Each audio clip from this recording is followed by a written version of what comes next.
Hello, my friends. It's Courtney here from Flynnet. Today I'm going to show you how to get started knitting in the round using double pointed needles, also known as dpns, okay? And they're super useful when we are creating something like a sleeve or the cuff of a mitten or something that has a small circumference, okay? So maybe it only has 10 or 20 stitches, and that would not be enough to stretch around your circular needles. So that's where dpns come in handy, okay? Okay, so for the purposes of this tutorial, I am using US 13 9mm dpns because I'm working with super bulky yarn, okay? You would be using whatever size dpn and whatever yarn your pattern calls for, okay? And also, most dpns come in packs of 5, and so I have a set of 5 here, but because I'm only casting on a limited small number of stitches for this tutorial, we won't need the 5th needle, okay? You might use a 5th needle if you have more stitches that you need to work with, and it will divide out a little bit better if you have an extra needle, but we'll just be working with these 4, okay? Okay, so I am going to be casting on 15 stitches, and you would cast on whatever number is called for in your pattern. I'm using 15 for this tutorial just because it's an easy number to count to and keep track of and manageable, all right?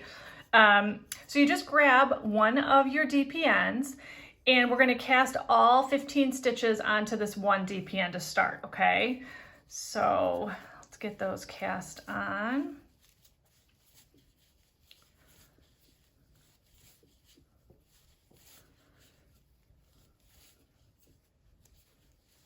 Nine, 10,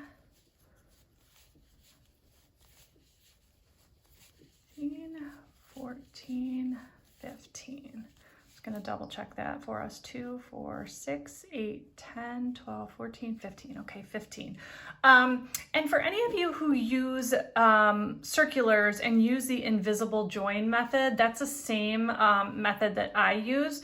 And when you use that method, you lose a stitch when you join in the round. So I am going to cast on a 16th stitch that we're going to lose when we join. So if you use a different method where you do not lose a stitch when you join, you would just cast on the 15, okay? And I'll walk you through my method, but I just wanted to point that out. That's why I added that additional stitch. It's because I use that invisible join method, okay? All right, so I'm going to be working a super simple just stockinette stitch in the round, okay? So I have those stitches cast on to my first needle, and my cast on tail is over here to the left. You're going to grab one of your other needles, and we're going to divide our stitches from this main needle onto a total of 3 needles, okay? And since we cast on 15 or 16, because I'm using the invisible join, it's approximately 5 stitches per needle, okay? Because 15 divided by 3 is 5, okay? So you would divide it whatever number on each dpn according to your pattern, but I guess the rule of thumb is that you would just want to divide your stitches as evenly as possible. If you're not working off a pattern, it doesn't have to be perfect. You just don't want like 2 stitches on one needle and 15 on another or something like that, okay? You want it to be as even as possible. So I'm going to go ahead and take my right needle, and I'm going to pick off 6 stitches to start because I've got that 16th stitch that we're going to lose. So I'm going to start with 6 here. So just purl wise, I'm going to slip that off. 1, 2, 3, 4, 5, 6. All right. This guy, I switch my stitches. I move those stitches over to the middle just so they don't slide off. This is where it gets a little just awkward, but we're gonna work through it, okay? Now you're gonna drop that needle. We're not gonna work with this guy right now, and grab one of your other needles, okay? We need to now take off 5 stitches from that main needle we were working on. So we're gonna grab 5 more. 1, 2, 3, 4, 5. All right, so now we have our stitches on 3 different needles. So I have 5 stitches on this one over here, 5 stitches up here, and I have my 6 over here only because I am going to join it with that invisible join and lose a stitch, okay? All right, so now you have all those stitches divided, and what I want you to do is turn your work. And this is super awkward at first, my friends, because these needles are moving all over the place. You can move your stitches to the center of each needle if that helps you. And we have our cast on tail, get it out of the way there. And then we have our working yarn, which I keep over to my right. And I'm forming this into this little triangle here, and I'm big on visuals, so I'm going to show you something. If you are familiar working with circular needles, you can kind of think of these DPNs as if they were circular needles, okay? Do you guys see that? So we have our stitches over here and our working yarn over here, and if you can just imagine them like working needles, we're going to be shifting our stitches around and working them as if we were working on circulars, but we're working with the DPNs, okay? And I just show you that because I'm big on the visuals, okay? All right, so one of the most important things you want to think about in working with DPNs is that we are going to use a working needle, okay? And then we are going to always keep our work on 3 needles as we work through it, okay? But I want to first join it, and sometimes that's just easiest not to do with the working needle. I've got my working yarn, again, over here, and my cast on tail over there, okay? So you're holding these, and again, it's awkward. Make sure that nothing's twisted, just like if you were knitting in the round on circulars. You want to make sure that all of those stitches are on your needles properly. And to do the invisible join, what you do is you use your right needle to slip that first stitch on your left needle off purlwise, and then you take that next stitch on your right needle and pass it over that first stitch there, okay? And now we are joined in the round. So all of our needles are together. And again, I kind of shimmy those stitches as I go. All right, so now that we're joined, I move my tail out. When you're first getting started in the round, it's all a little awkward because the needles are kind of flailing about a bit. As your work gets more established, it'll be a little more solid as you're working, okay? But I just want to get him out of the way here.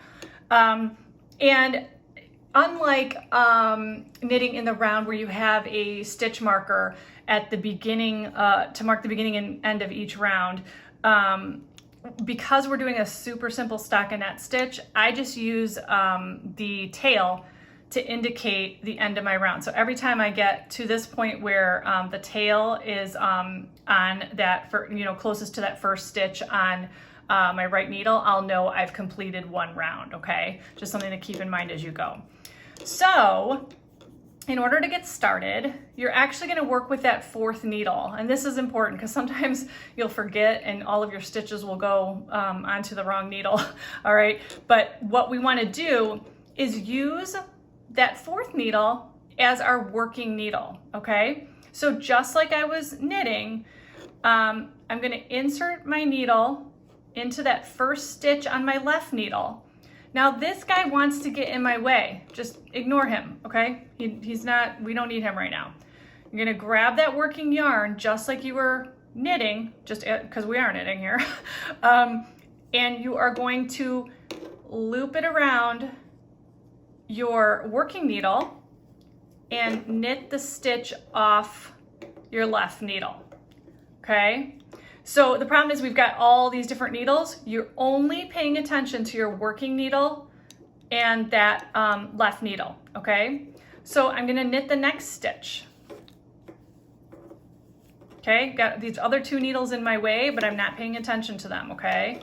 I'm gonna keep knitting each stitch on that left needle till I get to this final stitch, and all my stitches are off that needle now. And this needle now becomes my working needle. So I'm going to just get my work in place. I just finished getting my stitches over here. Now we're going to pay attention to our working needle and our next needle on the left, okay? We don't care about either of those other two needles right now. So I insert, and I'm gonna come around, and this is that awkward time each time you go around where you don't wanna wrap it around that needle, okay, on the right. You just wanna get it around your working needle. Pay attention only to that working needle and knit it, okay? You might give it a little extra tug there. And knit, knit, and here I am to the last, at the last stitch here, and I will knit that off. And now this needle becomes my working needle, the needle that was my left needle, okay?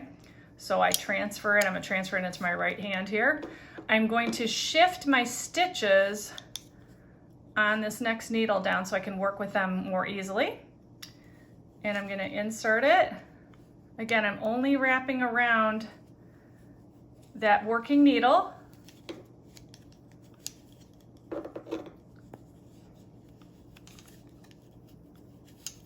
Okay.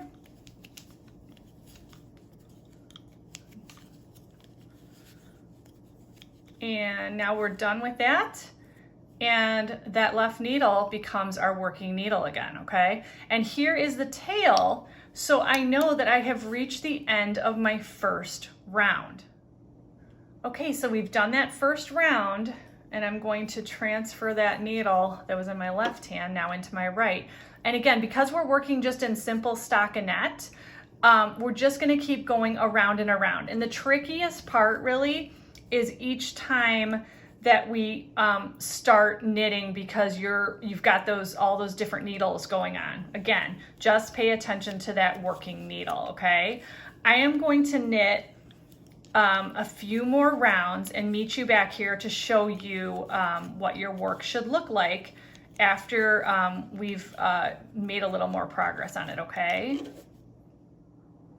Okay, so I've knit a little bit more of our work here, and you can see that it's starting to establish itself. It's a little more secure. We're looking at it from the top down here, and it's forming that triangle shape, but the needles aren't kind of flopping around as much as they were in the beginning, okay? And I also have my cast on tail here at the end of those the 5 stitches on my first needle, so I know that I have completed a round, okay? So each time I'm going around, when I come again to the cast on tail, I know that I have gone around once on my needles. When you're only working with so few stitches and you're doing stockinette, it's just easy to know when you've reached that point, but I just wanted to give you a reference. So that is how you get started on your double pointed needles. I hope that you found this helpful, and I can't wait to meet you guys back here again next time. Follow me on Instagram at Stockinette to see what I'm working on next.